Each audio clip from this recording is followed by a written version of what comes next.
A very good evening all. This is the Tuesday night episode of Vision of Asia. I'm Aditi Lamba. Welcome to our daily South Asian news segment, presenting you voices, events and contributions of the diaspora here in North America. We hope to continue being a bridge for our community members and all associations, nonprofits and other entities that celebrate, honor and give back to causes and interests of South Asian Americans. So again, do connect with us on events at itvgold.com. If you have an event happening around you which talks about our community politically, socially or culturally. We also look forward to hearing from more advocates and other personalities on the ongoing role and responsibilities of being South Asian this cycle of U.S. presidential elections, so do connect with us. With that, a little shout out now, wishing all our viewers of ITV Gold, Parikh Worldwide Media and News India Times a very happy Holi, the festival of colors. It is literally celebrated by millions across the globe every year. This great joyous festival dates back to the 4th century era and has been symbolic since then in honoring the theme of good triumphing over evil. Holi also marks the beginning of spring in Hinduism, and the festival sees everything from colored powder, community gatherings, Indian music and much more. Again, wishing all our viewers a very happy Holi. We hope for much success, happiness, peace and safe health for all. Time to now begin tonight's episode, bringing to you the voice of our community, lots on raising awareness on topics that empower us all, and also important tips on coronavirus and measures. This and much more right after a short break. Stay with us on Vision of Asia, Voice of the Community. We'll be right back.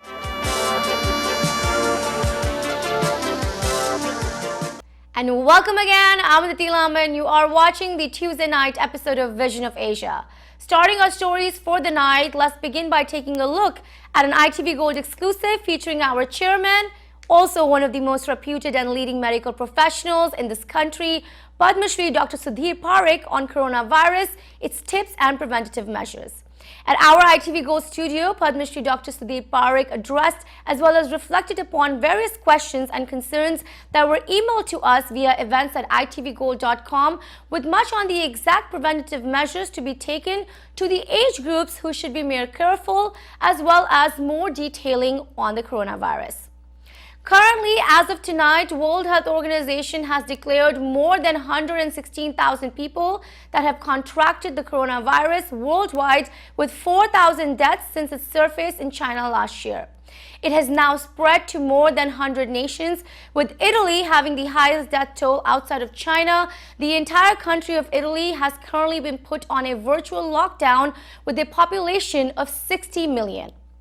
U.S. President Donald Trump here has urged Americans to remain calm. About 3/4 of U.S. states have now confirmed COVID-19, the coronavirus, with over 800 Americans infected. Let's take a look at Padma Shri Dr. Sudhir Parikh's opinions and advice for our audience and the precautionary measures to take. Well, we were not hoping this kind of rapid spread of coronavirus infection, but now it becomes a pandemic. By definition, is a pandemic means it's all over the world, and because it's not only by contact with the patient who is suffering or who is having coronavirus, exposing yourself to patient, but this is also now community transmission disease. It means a patient who can be a carrier of the coronavirus, who is not suffering from any symptoms, and still if you can come in contact with them, and you can get the coronavirus. And that's what happened in so many countries, including USA. In Seattle, there were 6 deaths happened, and all those 6 people, I think majority of them are community acquired coronavirus. So it's really very, very serious situation, and that's why whole world and all governments are very proactive to fight for this coronavirus pandemic, because this pandemic can lead to so many inconveniences, like closing of the school, closing of the workplace, closing of the restaurant, closing of the airlines, and whatnot. And today even Fed cut the interest rate 0.5% this morning. That shows that the government worries so much and they are acting right now proactively to make sure that economy should not tank. And so this is a sad story of the coronavirus, and it's evolving. It means we don't know yet so many things which are known, and hope that we can get the vaccine soon, and we can get some medication which is under the trial right now, can be approved by FDA to use for any patients who are suffering from coronavirus. I mean, every year, as we know that flu virus comes, always H1N1 virus comes, and people do get flu. And there also every year, elderly people and the younger people, they get very sick, and there are kind of quite a large number of elderly, usually it becomes fatal for them. But the difference between that virus or H1N1 virus and coronavirus is we have vaccine for that, so we can protect half of the population, and we have treatment for that. While in coronavirus we do not have vaccine to prevent it, neither we have treatment to treat it.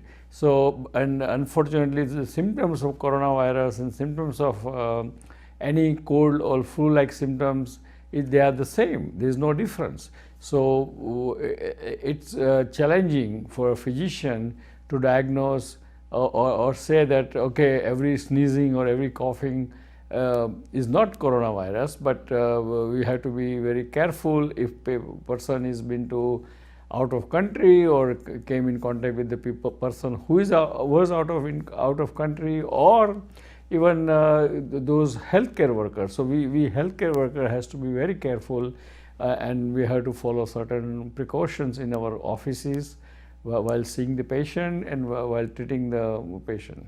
Well, I mean, any patient who suffers from cold-like symptoms and run high temperature or high fever and not getting better in 2-3 days, then they must go and see the healthcare professional. As an allergist, according to you? Well, they should, all the allergy and asthma patient, whether it's Indian or non-Indian or anyone, Caucasian or non-Caucasian, they all should concern, because they are more prone to get any infection. But that not necessarily, because even allergy symptoms are mimic like coronavirus symptoms too. But that doesn't mean that that's coronavirus, because in allergy symptoms usually they don't get high temperature, they don't get fever, and they don't feel that sick. I mean, they don't get body ache and all those things. So that's a differentiating point. But of course, anyone who has cold-like symptoms in this situation, if it lasts more than a couple of days, they must seek the professional advice. One last question, your message. Well, I mean, I would like to tell my fellow physicians that please do not take this whole situation lightly, even though it's kind of is a symptoms of cold and cough. But you make sure that you take all the precautions, like wearing the mask, asking the patient a proper questionnaire, and when you treat the patient, wash your hands frequently. Wash your hands with the anti-infective agent, as well as make sure that patient also follow certain instruction. Try not to shake the hand with the people. I mean, though it sounds like un-American or un-Western thing to do, but that's the best way to prevent contact with the person or viruses if person carries that viruses. So I think, I'm sure all the physicians will do their best, and we hope that in USA, coronavirus pandemic should not become, or hopefully will not become that bad, and we will pass through this bump. Let's now take a look at the Better Business Bureau of Metropolitan New York, which hosted a press conference titled Trending Online Scams, Protecting Yourself. The press conference featured important consumer protection and law enforcement agencies, along with Better Business bureaus such as the U.S. Social Security Administration, New York State Attorney General's Office, the New York State Department of State Division of Consumer Protection, New York State Department of Financial Services, New York City Department of Consumer and Worker Protection, and several others. With much being discussed in terms of the growing concerns for online scams and cases across various fields, this press conference reflected upon various efforts to protect consumers by highlighting recent scams, consumer problems with businesses, and tips on how consumers can protect themselves online. Let's take a look at some highlights and a great effort of Better Business Bureau, who has been helping its consumers find businesses, brands, and charities that they can trust over 100 years. I want to thank the BBB and our partner agencies for bringing awareness to National Consumer Protection Week. The New York Attorney General's Bureau of Consumer Frauds and Protection investigates and brings enforcement actions against businesses that engage in fraudulent or illegal conduct. Last year, the Bureau recovered over $64 million for consumers through enforcement action. In addition, our Consumer Assistance Section, which mediates individual consumer complaints, last year successfully resolved over 5,000 individual consumer complaints and recovered over $4,800,000 in consumer refunds and debt reductions. Good morning, everyone. I'm Bill Efron, Director of the FTC's Northeast Region, located here in New York City, and I'm pleased to be here with our partners as part of National Consumer Protection Week. Today, I'd like to talk about deceptive free trial offers. As you browse online, you've likely seen ads to try out a product for free. And if you're interested in the product, this can be tempting. But consumers should be aware that some trial offers touted as free or risk-free may come with hidden costs and other strings attached. I'm Annie Packner with the IRS Criminal Investigation Division. And this time of year is tax season, so everyone really has taxes in their mind. And it's important for you to know how to protect yourself if someone's trying to reach out impersonating the IRS. You can get a phone call, an email, a text message from someone pretending to be the IRS. And all they're trying to do really is trying to steal your personal information so they could file a tax return with your name and then try and steal your refund. They may also threaten you over the phone and tell you that it's the IRS reaching out to you and you need to pay immediately. If you receive a phone call, an email, or a text message from someone pretending to be from the IRS, simply ignore it or hang up the phone and know that it's not the IRS calling you. Usually the IRS will reach out to you by mail if we need to communicate with you in any way. So just be alert, it's tax season, and do not hand over either your money or your personal information to anyone that may be impersonating the IRS. Thank you, Paula, and to our partner agencies here today, and to the Better Business Bureau for hosting us. My name is Winston Berkman-Breen, and I'm the Student Advocate and Director of Consumer Advocacy at the New York State Department of Financial Services, which is the state's financial and insurance regulator and consumer protection agency. I'd like to compliment our colleague Andy Lugo from the AG's office to talk a bit more about student loan relief scams online. Now more than ever, it is critical to be wary of online scammers. As the saying goes, if something looks too good to be true, then it probably is. This is as applicable to student loan debt as it is to any other kind of consumer issue, ranging from home debt or health insurance scams.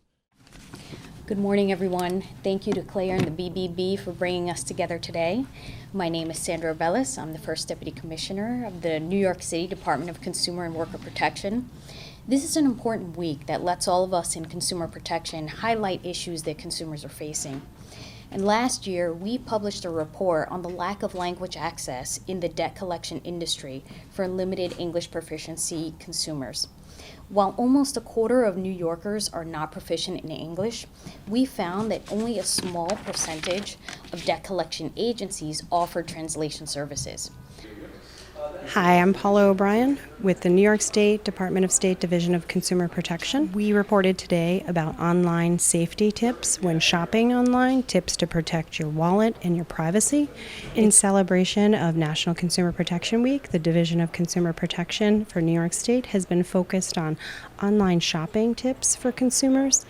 Every day when we go online, we are targeted with different ads that use our information that we share just in our everyday lives. So when we're using the myriad of apps, they combine to create an algorithm about us, and that information is used to market. And so as more and more consumers turn from bricks and mortar retail outlets to online shopping venues, it's important to take precautions to be safe. Good morning, everyone. My name is Andres Castillo. I'm Senior Advisor for AARP. I want to thank the Better Business Bureau for organizing this event and for bringing all these amazing organizations together. And really for the common mission to protect all the residents in New York. Identity theft and scams rob millions of Americans of their hard-earned money. And when it comes to fraud, vigilance is our number one weapon. That's why AARP launched the Fraud Watch Network to arm Americans with proven tools and resources to fight back against identity theft and other scams. I'm Claire Rosenzweig, President and CEO of the Better Business Bureau of Metro New York. We're really thrilled today to organize an event celebrating National Consumer Protection Week. We do this event with all of our partners for one reason, to help consumers protect themselves against scams. We try to let them know what the red flags are when it comes to the many, many scams that go on all over the world, and what the red flags are so they can protect themselves. We're very pleased to bring together all of these different organizations that are all focused on protecting consumers, and that means consumers all over the world, consumers who speak all different languages. And so what we wanted to do today was to help consumers, no matter what their language, to understand the red flags that are associated with scams. I'm Everett Lowe with the Social Security Administration, and I'm here to remind you it's Slam the Scam Day. So if you receive a call from someone pretending to be from the Social Security Administration, hang up. Don't engage. Don't listen to them. Just hang up. A Social Security employee will never threaten you, will never ask you for money on a card or ask you for your bank information online. So just remember, if you get a scam call, hang up, go to our website, oig.ssa.gov, and report it. Make sure that you let us know that someone's calling and pretending to be from Social Security. Also, if you go online, visit socialsecurity.gov, set up your My Social Security account at socialsecurity.gov.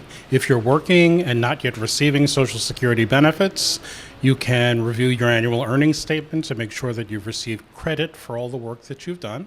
This and much more right after a short break. Stay with us on Vision of Asia. Voice of the Community will be right back.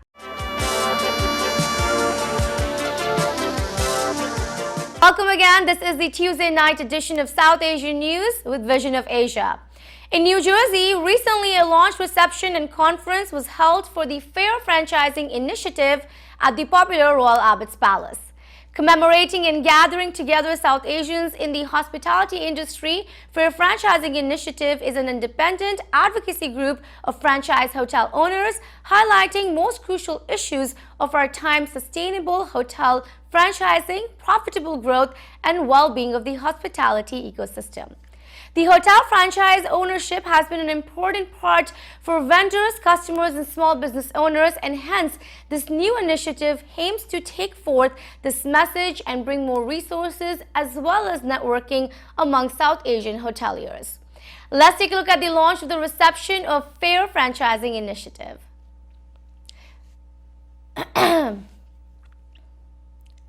And this wraps up our show for the night. Remember to send us your suggestions, get your voices and organizations on our show. Email us on events@itvgold.com or follow us on Facebook at itvgold. Remember, you can also subscribe to our YouTube channel to watch many of our popular shows for free. Thank you for joining us tonight. This is Vision of Asia, and I am Aditi Lamba. Take care and be well. Hello everyone, how are you? Well, thank you for coming in these big numbers. I think I'll give you statistics about this room and the numbers of people here. But before we go there, we want to set the stage right. What is FFI and why we here today? The insurance guy was here first for a reason. How many of you know why AHOA was started? Just to say, if you know, in the history of AHOA was about discrimination in insurance. So past AHOA leaders are here. We wanted to set the stage right. That's why the insurance guy came first. Now the problem here today is a different problem, although similar in nature. Right now the change has been franchisors are really big.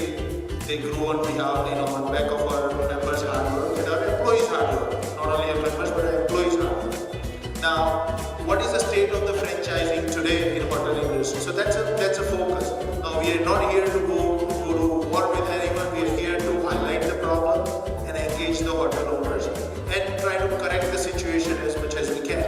So, why fair franchising? This is why we are not that happy even with this booming economy. Our success has not been proportional in terms of growth. So we want to make sure that we try to level the playing field. Now it comes from multiple ways. Okay, we have to get engaged with legislation. We have to get engaged in terms of uniting up members. So we have sort of a collective voice when we're dealing with the franchisors, and we have to educate our members. These three things are the core of FFI. We want to make sure legislation, education, and unity. These are the three pillars that FFI will stand for. And FFI is definitely willing to work and will work with large associations like AHWA and any local association like New Jersey Hotel and Restaurant Association. So with this, stage set, right, I'll give it to Prakash. We'll have some presentation for all of us a little bit later on about details about it. So, hi, I'm Prakash Shah. I'm the President and CEO of Fair Franchising Initiative.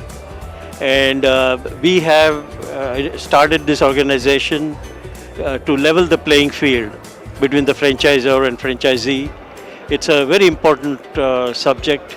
It's very, very essential that we work on legislations at the state level. We started with New Jersey, but we want to soon expand into other states.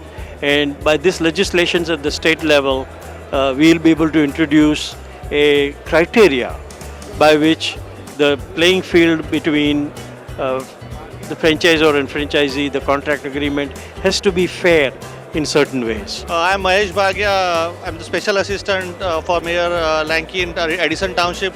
I'm here to support our local organization, Fair Franchising, which I think it's a great initiative for helping out the hotel owners and small businesses, which create many jobs in our area and throughout the country. This is Mike Patel, past chairman of AHWA, and I'm here at Albert Palace with FFI, Fair Franchising Initiative. I hope you guys join, because especially lately in the hotel business with the coronavirus, the lodging stock and the lodging business is going to suffer. But at the same token, you need FFI to make sure that they represent you, especially fair franchising, where you're paying 12% to the franchisor and another 15 to 18% to third party like Booking.com. At the end of the day, we're going to be going through some hard times. More than ever before, we need your help to join FFI. So please, join FFI. Collectively, we can be much stronger together. Thank you. Essential to New Jersey's economy and the American economy. The problem is that while you make the business of the franchisors, it doesn't always seem like the appreciation is a two-way street. And the leverage is because of the imbalance in the leverage in the relationship, we're left to this situation where, as policymakers, we have a responsibility to level the playing field. And that's why I'm sponsoring the Franchise Protection Act. Hi, my name is Bhavesh Patel. I'm the former chairman of the Asian American Hotel Owners Association and also the current vice chairman of the New Jersey Restaurant Lodging Association. Today I have here with me Kirit Patel and also ZZ Patel, both are past board directors for the Asian American Hotel Owners Association. So for many years, we have owned hotels in many of the states here. And today, we see many hoteliers gathered all over the country because we are here for one cause, and that's fair franchising legislation. Franchise, I have experience with the franchise, like a quality in our head over there. And my nephews have no problem, just give up and just do business. And some situations didn't happen with the franchise. They are, and you tell them that they are 50% partner. They only take, but when you have to put the money, your list of the money, they will not give you a partner to put the money back. They only take 1 million. So that is the bad part. The bad